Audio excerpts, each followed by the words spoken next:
Mr. Will Lam, CEO of High Fashion Group. Another round of hide and seek. Actually, we have a Q&A session at the end. So if you have any question, please scan the QR code on the back of your admission badge so that you can submit your question online.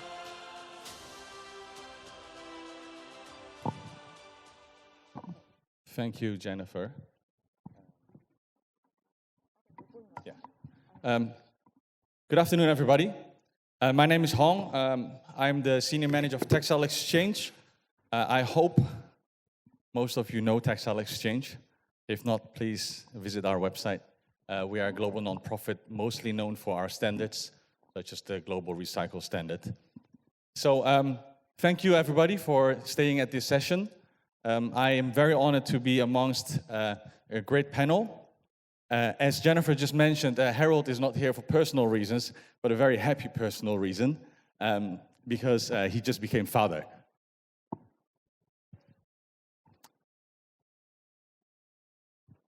So before we start, today's session will be divided in 3 parts.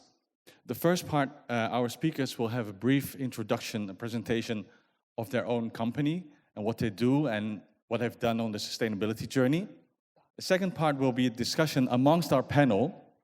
And the third part is where I need all of you, is the Q&A. So as Jennifer mentioned, on the back of your badge, there's a QR code. Please scan the QR code, brings you to a website, and there you can ask questions to the panelists. Please do it, otherwise we will have a very short session. Okay, so without further ado, we start with Emma. I think you will have a pointer. Yeah, thank you.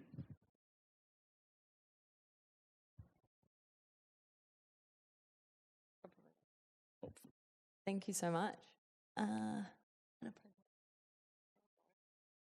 Because this panel is all about transparency, I wanted to take this opportunity to talk to you about a new initiative that Woolmark has just launched last week. Part of our mission at Woolmark is to educate people on fibre impact, to help them make more informed choices. And now the question is simple. Don't customers have the right to know what they're wearing? Why should the fabrics that touch our skin every single day remain a mystery, hidden behind vague descriptors like silky, knitted, or fleece? And these descriptions are often cloaking the truth and really leaving us in the dark about what really makes up our fabrics in our clothing. And people seek specific fabrics and fibres for their innate properties and qualities. And when synthetic fibres masquerade as natural ones, we often find that this misleads customers. The fashion industry, we're calling for them to make fibre type part of the purchasing decision-making process. And in order to achieve this, we really need to accelerate transparency. Our solution is the first step to empowering customers to make better purchasing decisions. And so what is filter by fabric? And what are we asking from brands and retailers? Well, we're calling on you all to help make customers make better choices. And our solution is simple. 1, to stop using misleading language like silky, leather-like, and fleece on product names. 2, to start adopting accurate product descriptions that cite full fabric composition. And 3, to offer a filter that allows shoppers to easily sort by fabric type. We need to accelerate a more transparent and sustainable fashion ecosystem, and fabric consideration is critical. Let us know, let the customer know if the beautiful sweater that they're eyeing is genuine wool or an acrylic blend. Allow those customers to filter their search by fabric so that they can make educated choices that align with their needs and values. And most importantly, stop using misleading descriptors that blur the lines between synthetic and natural.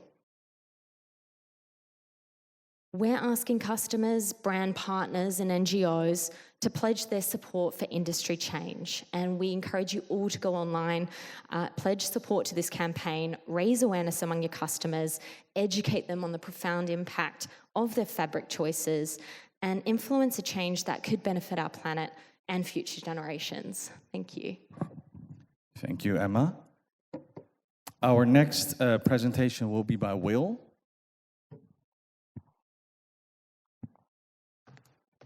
Hello, testing.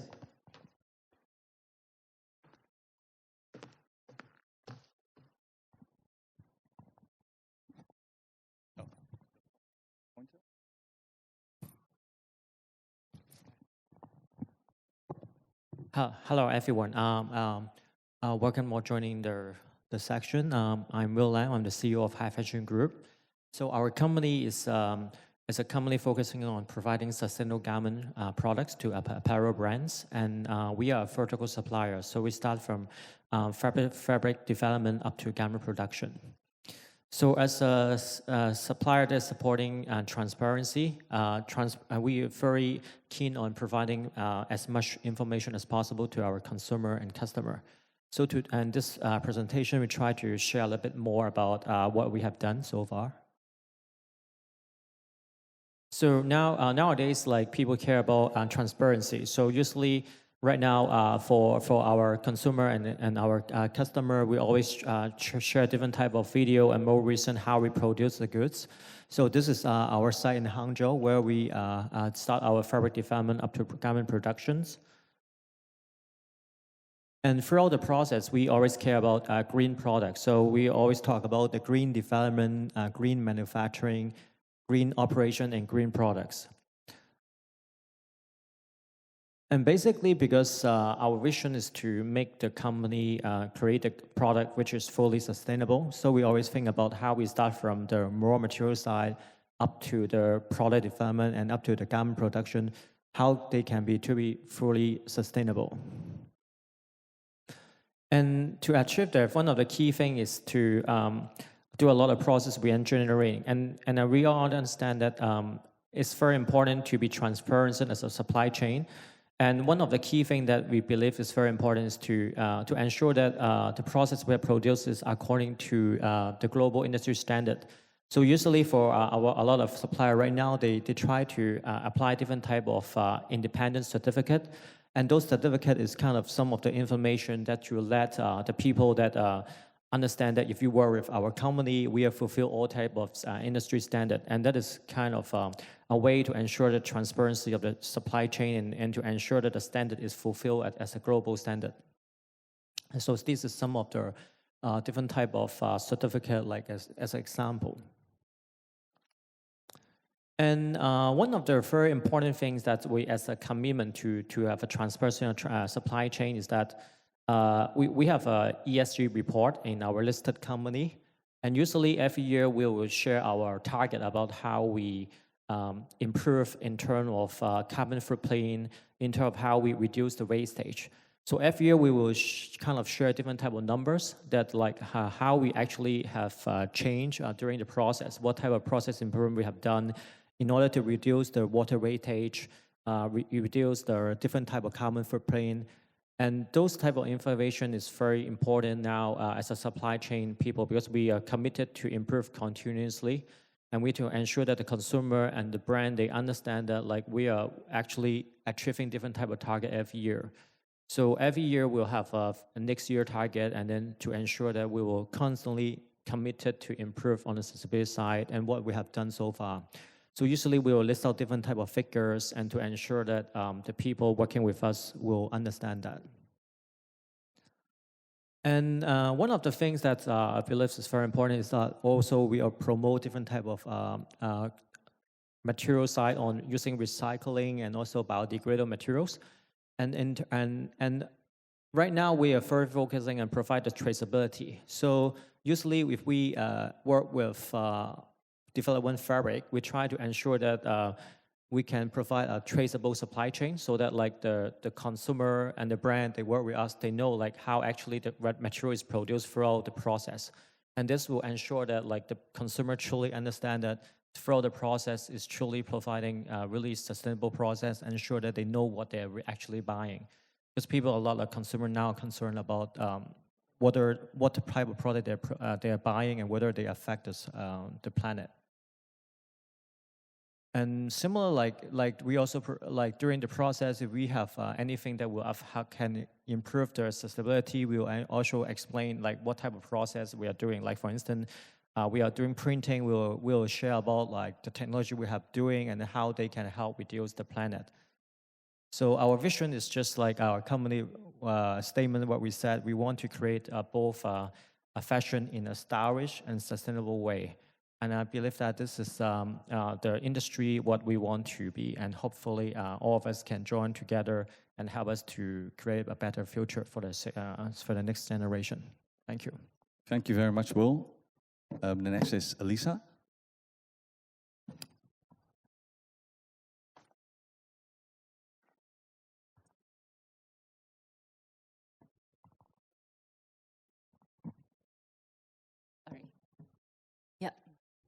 So first, thank you so much for inviting me to join this panel discussion. And before starting my presentation, I would like to give you a little bit of introduction about the Cotton Council International. And the Cotton Council International is a non-profit organization promoting U.S. cotton fiber and manufactured cotton products around the world through our Cotton USA trademark. And as everyone knows that in the U.S., we have 16,000 U.S. cotton farmers, and the U.S. is the third largest cotton production country in the world, but the largest cotton exporter. And nearly 85% of U.S. cotton are shipped to China, Bangladesh, Vietnam, Turkey, Central America, and other major textile manufacturing countries. And we know that there are many options when it comes to sustainable cotton sourcing program, like BCI, MyBMP, and CMIA, even recycled cotton, organic cotton. But you know, when everyone knows that the U.S. cotton is responsibly grown, but some of our customers are also asking for verifiable and quantifiable data to support their sustainability claims in their CSR report. Under this situation, and we officially launched our U.S. Cotton Trust Protocol program in 2020, which provide not only the sustainability data that can prove sustainable cotton production practices in the U.S., but also can provide full transparency in the supply chain and to track the U.S. cotton movement and orders at the article level along the textile manufacturing supply chain. And then to help us to track the U.S. cotton orders and the movement, and we are partnering with TextileGenesis and leveraging the technology of a protocol platform and the TextileGenesis platform to offer the whole supply chain full transparency about their U.S. cotton orders. And I would say that the Trust Protocol program is the first sustainable cotton program in the market which can provide the full transparency to its members in the supply chain. And here, I would like to show you a video to see how the PCMS, the Protocol Consumption Management Solution, works to track the U.S. cotton orders.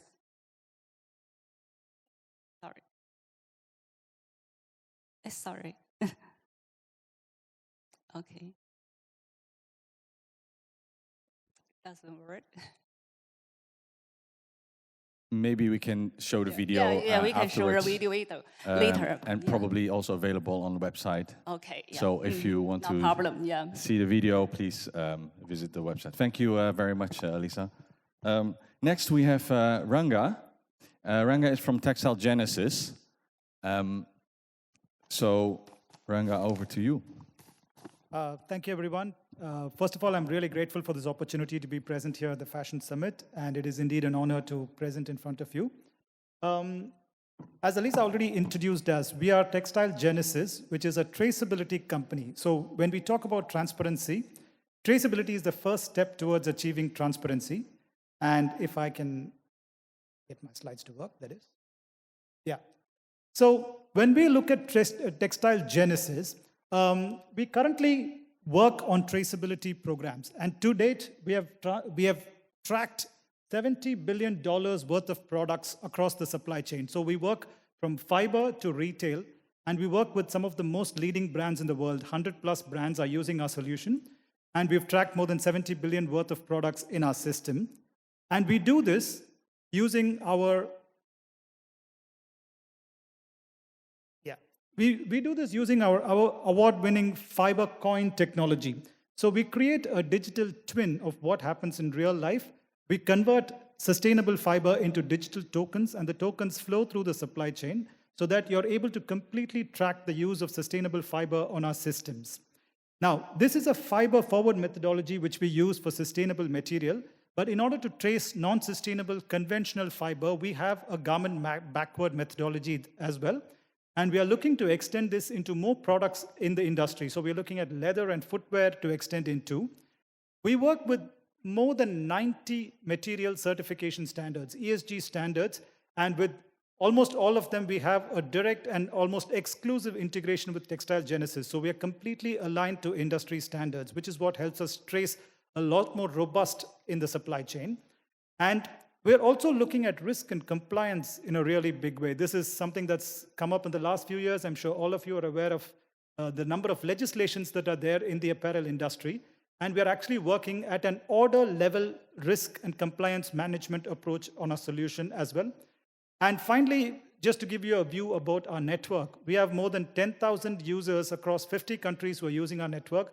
And we have 15+ expertise centers, which allows us to track in different languages, support in different languages, and that's what is enabling us to track so many different materials across 100+ brands. So thank you for this opportunity, and I'll hand it back to Hong. Thank you, Ranga. So next we have Linda. Again, Harold is not here because he just became father. So Linda, please convey our congratulations to him. Over to you, Linda.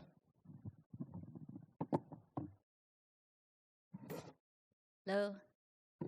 So, I'm Linda from Lenzing, which is the company for a lot of reputable sustainable ingredient brands, such as Tencel. You must have heard of it.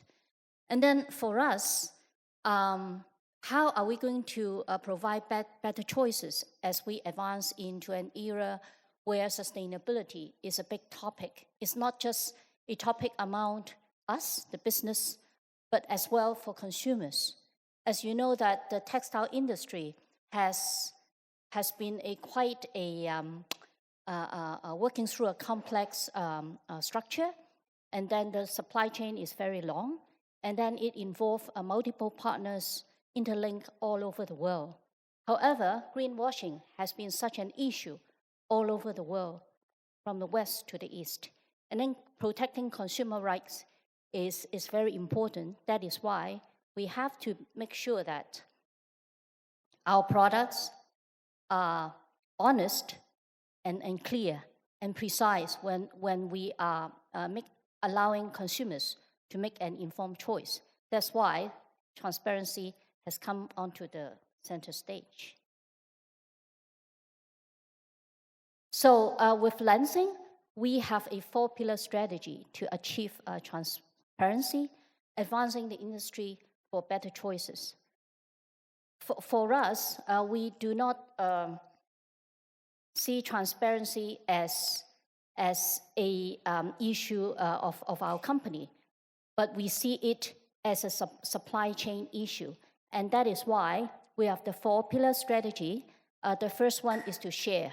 We share our sustainability information like an open book, which could lend credibility to the product that has been using our fibers as an ingredient, so that they can talk with confidence when they are presenting their product to consumers. And secondly, we make partnership one of our centerpiece, because we believe that transparency should not just be started with raw materials, but it should be just the beginning. It should work through the supply chain and then go all the way down to consumers. That's why we are having the e-branding service that we offered to all of our customers, so that through licensing and certification, you can work with us to speak with confidence to your consumers. And the third pillar is to track. We work with third-party digital platforms such as TextileGenesis to ensure that consumer can trace our 5 sustainable fibers even at the end of the product that they're using. And last but not the least, we can prove through science. We offer lab test service to ensure the fabric that has been used on textile products are having our authentic fibers. So through these 4 pillars, we are offering solutions to our customers as well as to consumers that we can move forward into the future with a more transparent and traceable, sustainable journey. Thank you. Thank you very much, Linda. So the objective actually for this whole panel discussion is that I hope that after this panel discussion, there's a lunch break. And what I hope is that during the lunch break, you have some takeaways from this session, that you discuss, that you get excited about something they talked about, that you will bring back home, bring back to your office to discuss with your family or with your colleagues. So that's my whole objective for today. So I did receive, you might have seen me smiling already. I did receive some funny questions, well, interesting questions already, which we will cover soon.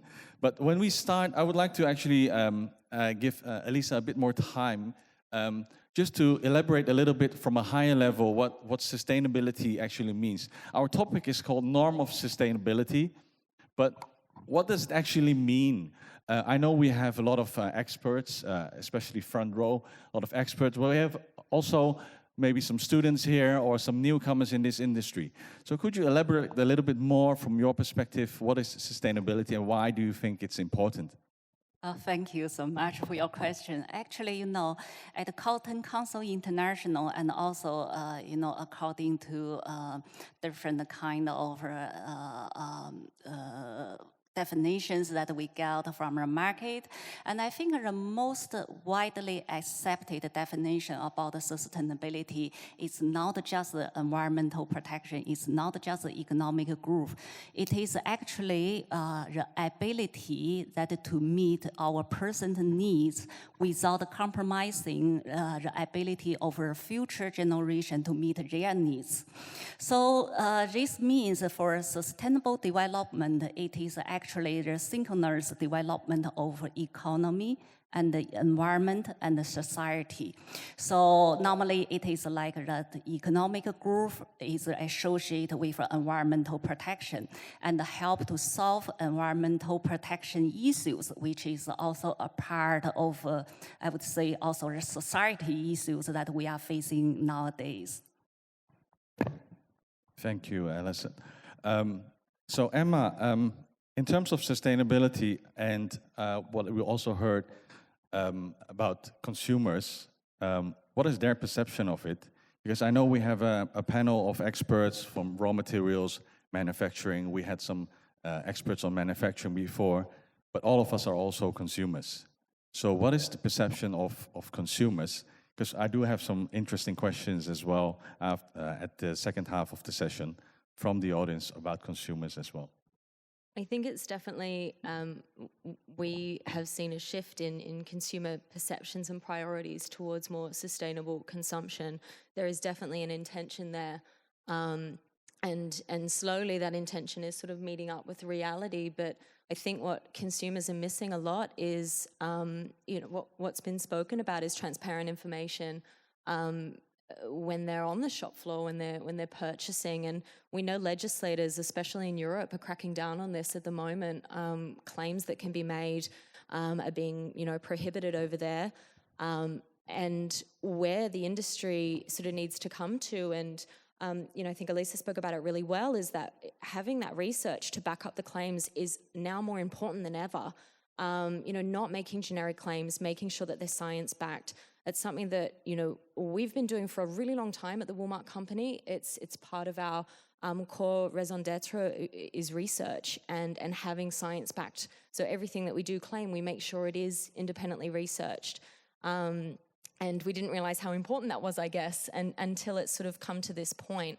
And I think to move forward and be able to encourage, a more sustainable transition for the industry, we do need to be more transparent with the information that we're providing. Thank you. Will, you just also mentioned in one of the slides that you are working on transparency, traceability, including to customers. So how does it work? How was your journey on that? Did you face any challenges, or could you share something on that? You mean the challenge on the implementing your strategies and. Yes, I think implementing the sustainability strategy, one of the challenges on how to develop a talent of people that is helping understanding how to build a sustainable practice. A lot of things in our process we need to be reinvented. There's a lot of technology we need to learn to equip, and that's something that we need to constantly acquire. Especially our long-term goal, we would like to ensure that the economy is to be circular. So which means that we need to ensure that starting from all the garment we produce, they can convert back into materials and then we compose into garment again. Currently, the technology involve a lot of process innovation in order to make it more efficient and more commercialized. So we're still working a lot of research on that, and hopefully through those challenges, we can truly build a circular economy. Thank you very much.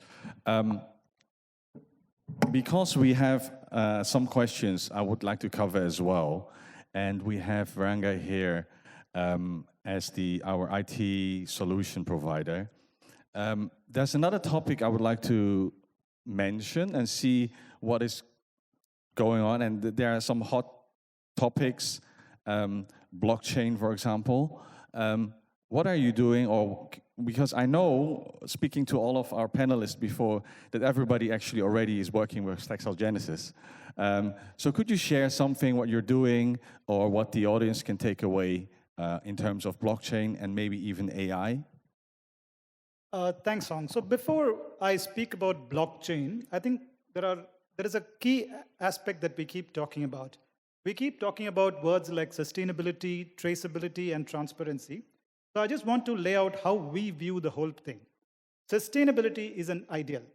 We want to reach a place where we satisfy the needs of the present without compromising the future. That's the ideal we are talking about. To achieve this sustainability, traceability is the process. The ability to understand the entire supply chain is a basic need in order to achieve sustainability. Transparency is the choice. The choice of communicating what you're doing to the end consumer or to the brand is transparency. And these are the three key aspects on which our entire technology is built. Now, specifically when we talk about blockchain, one of the reasons blockchain is important is because we live in a data-excessive world. There's a lot of data that is available, and when we do traceability programs especially, we are talking about different organizations, data from different organizations. Some of it might be competitive information. So where blockchain plays a role is in terms of data security. So what we do is we have a one-up, one-down approach. So each supply chain actor can see the data that they are receiving from their supplier and can see the data they are sending to their customer. So it's one up, one down, just like in real life. And this is really important when it comes to data security. You also spoke about AI, and AI is really important because we work with material standards organizations across the world. So what we do is on the system, we have codified the way a transaction happens, just like in real life. So if there is a particular process, there is only a certain kind of material that can be used as an input for that process, a certain kind of material that can be produced as an output of the process. Composition, wastage, etc. are already codified into the system, so nobody can manually manipulate this data to provide false information up the supply chain. And this is where AI becomes useful because we are able to use AI to do this very successfully. When we speak about big data is again a very, very tricky topic when it comes to traceability because the ability to use data to create insights. It's really important in big data. And what we do is we provide data to brands. And it's up to them how they integrate the data and use it in order to visualize and showcase what they want to their end consumers. So this is how we look at it, Hong. Thank you very much, Ranga. I actually already want to switch over to the questions we have, because I know that once we cover the questions, we don't have enough time. They're very interesting, actually. So I'll save this one for the last. Okay. It says, why are sustainable products still more expensive while manufacturing processes are saving a lot in production process and saving more energy than previous manufacturing years before? Who wants to take that one?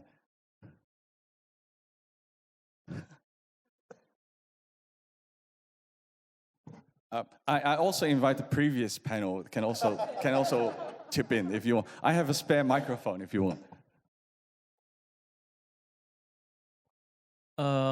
So first of all, I think it's not like all the sustainable product is more expensive. There are some like now, first of all, there's some new, for instance, like for our side, like when we start on the some product that is using waterless printing, which is more sustainable, we do less water.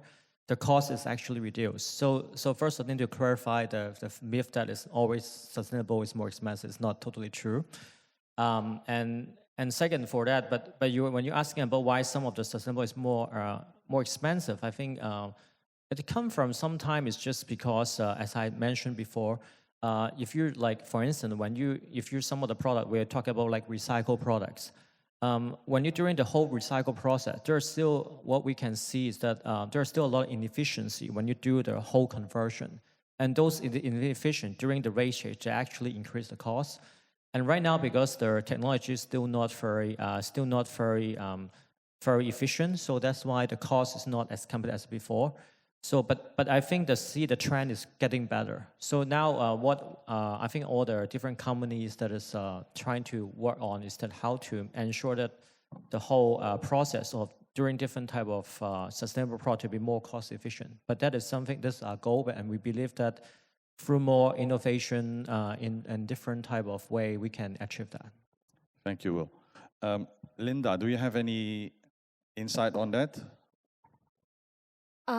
Maybe I can add on to that is that, of course, we want sustainable products to meet that democratic. That means, ultimately, without paying more, that consumer can get hold to more choices of sustainable consumer goods. That is surely one of the objectives that we have in mind when we are doing our innovation all the way. But having said that, I think the public need to appreciate that we have to invest a lot to build sustainability and to advance technology ahead, such that we have a factory in Indonesia, which we produced viscose in the past. But in order to upgrade our Indonesia factory to sustainability standards set by the EU Eco-Label, which is one of the strictest standard in the world. We have to invest a lot to upgrade the factory so that the viscose that we offer, the Lenzing EcoVero viscose that we offer, can really satisfy all this standard in terms of lowering carbon emission and water impact as well. So there is a cost attached to our goal on sustainability. Thank you, Linda. Allisa, do you have any experience with it, that people ask you this kind of questions, or maybe it's not true, maybe you think no, it's... Well, because I'm from a cotton segment, so what I can only talk about is the raw materials. Because in the past few years, due to reduce the plantation area acreage of cotton, and also the fluctuation of raw material price, this really create a lot of, I would say, pressure to the manufacturers in the supply chain, and their profit margin is also getting slimmer. And then that's why, sometimes, like last year when the cotton price went very high, and then the spinners, they purchase the raw materials, and then they cannot just easily say, okay, after a few months when the cotton price dropped, then we just reduce the price.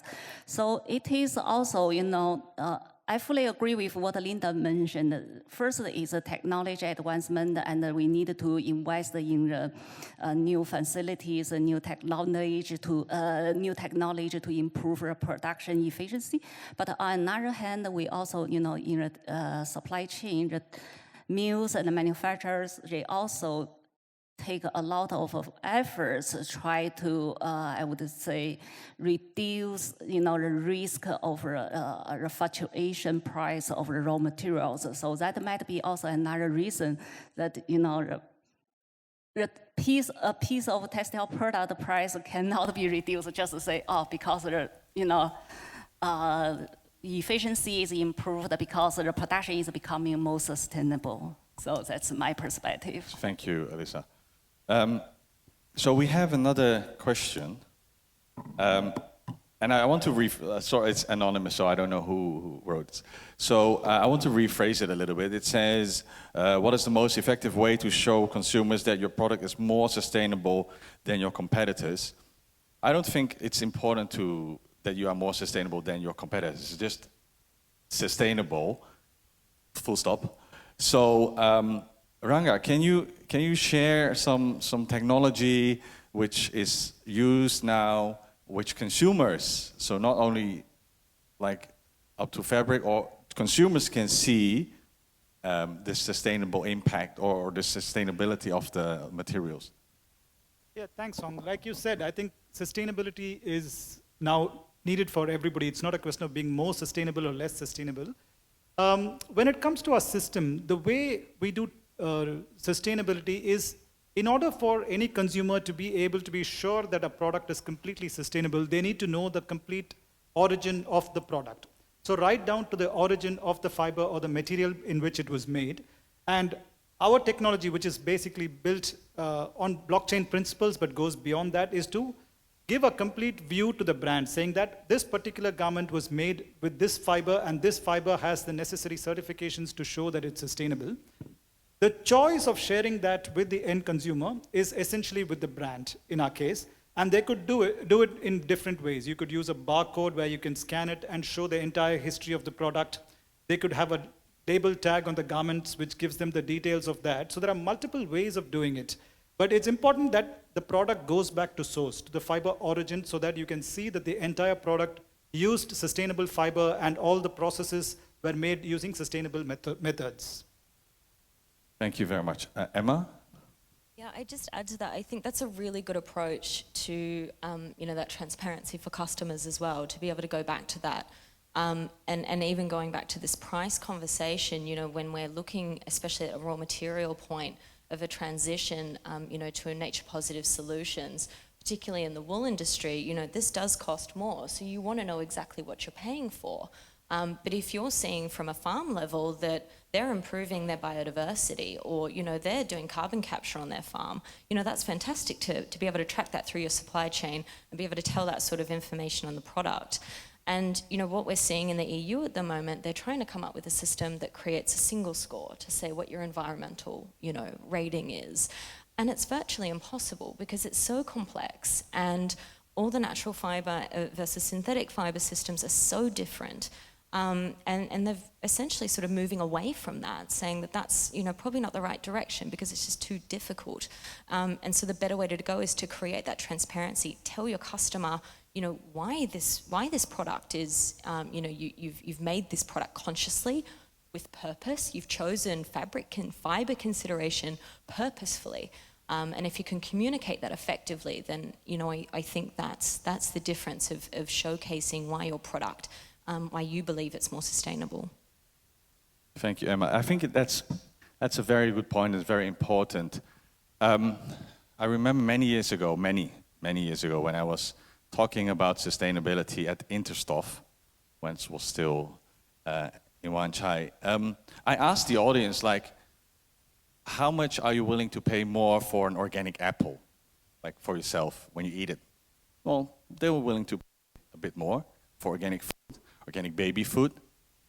But how much are you willing to pay more for an organic T-shirt? And then the hands were like, nah, actually.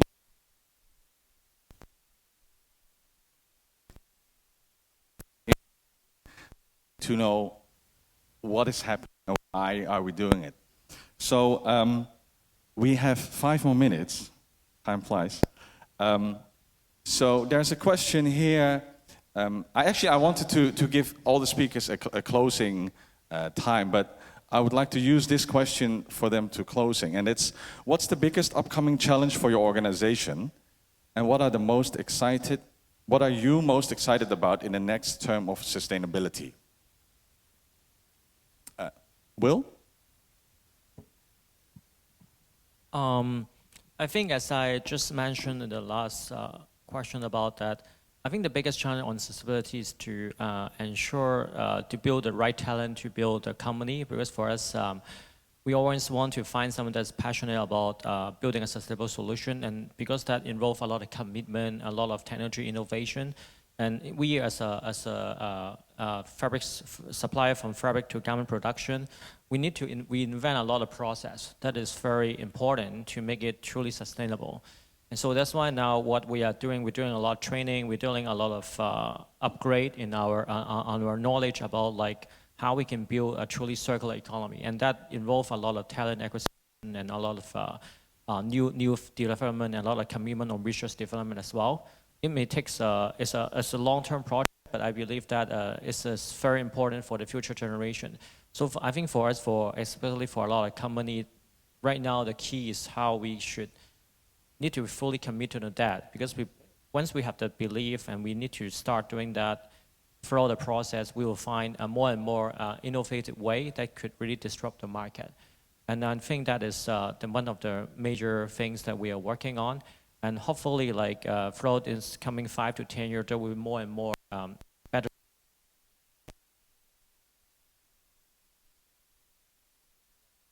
in a much way, and also can ensure that everyone feel happy when they buy the product. So I would like to just address that. And our company, as a company that's truly transparent, we will always share that to everyone. And the transparency, I think that helps us to upgrade ourselves, because it indicates our commitment. And at the same time, if there's any problem that we are not doing well or not, we are always welcome back to get the feedback from the consumer and from our customer. Thank you, Will. Ranga, challenges are exciting. Well, there might be a lot of exciting things in technology. One of the, I wouldn't call it challenge, but like you said, one of the exciting developments is the number of legislations that are coming up around traceability and sustainability. And this has made it a bit of a challenge because there are different legislations which focus on different parts of sustainability, and traceability provider perspective, keeping up with the legislations is a bit of a challenge. But in a way, this is also something very exciting to look forward to, because this is a clear sign that traceability and sustainability are getting the attention that it really deserves. And as we develop further, I'm very sure that all the legislations will converge towards better sustainable solutions, and we hope to be part of the solutions for traceability and sustainability going forward into the future. Thank you. Allisa. I fully agree with what Emma just mentioned in her discussion, that is, education is very important to the whole supply chain. It's not only just to educate our consumers to understand the sustainability concept, but the whole supply chain, especially from our brands, retailers, and also our mills manufacturers. When we are promoting Trust the Protocol program, and we also found that, the collaboration within the whole supply chain is also very important. That means that the suppliers and the manufacturer and the brands, retailers, they trust each other, and they share the information on TextileGenesis platform. And these all, the key elements for us to pursue our sustainability, traceability, and also transparency goals. And I would like to say, according to Textile Exchange 2022 annual annual report that global cotton production is about 25 million tons a year, and only 24% of global cotton production are enrolled in either one or a few sustainability cotton sourcing program. So this also reflects what just Will said, that is, you know, this really long-term project. Rome was not built within one day, and we can also not expect that, you know, the dramatic change can be changed within next few months or next few years. So it is a long-term project for all of us, and this really requires from each one in the industry on our journey to sustainability. Thank you.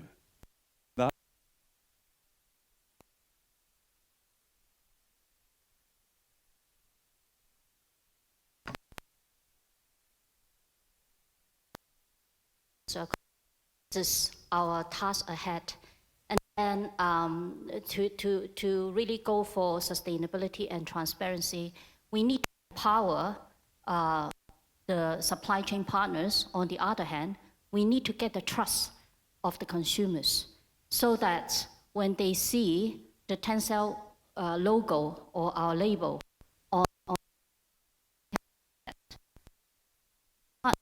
is offering them more choices to lead a sustainable lifestyle. Thank you. Emma.